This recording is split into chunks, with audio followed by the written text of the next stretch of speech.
Réglementation sur l'intelligence artificielle dans l'Union européenne, partie 3.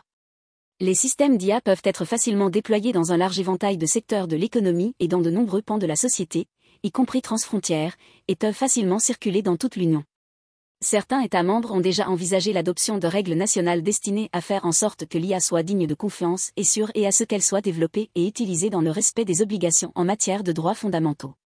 Le fait que les règles nationales divergent peut entraîner une fragmentation du marché intérieur et peut réduire la sécurité juridique pour les opérateurs qui développent, importent ou utilisent des systèmes d'IA.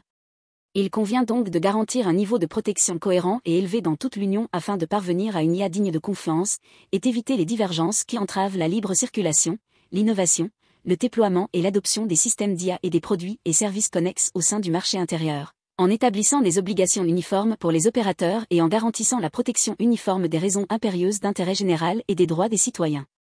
Dans l'ensemble du marché intérieur sur la base de l'article 114 du traité sur le fonctionnement de l'Union européenne. Dans la mesure où le présent règlement contient des règles spécifiques sur la protection des personnes physiques en ce qui concerne le traitement des données à caractère personnel, à savoir des restrictions portant sur l'utilisation de systèmes d'IA pour l'identification biométrique à distance à des fins répressives, sur l'utilisation de systèmes d'IA pour l'évaluation des risques liés à des personnes physiques à des fins répressives, et sur l'utilisation de systèmes d'IA de catégorisation biométrique à des fins répressives, il convient de fonder le présent règlement, pour ce qui est de ces règles spécifiques, sur l'article 16 du traité sur le fonctionnement de l'Union européenne. Compte tenu de ces règles spécifiques et du recours à l'article 16 du traité sur le fonctionnement de l'Union européenne, il convient de consulter le Comité européen de la protection des données.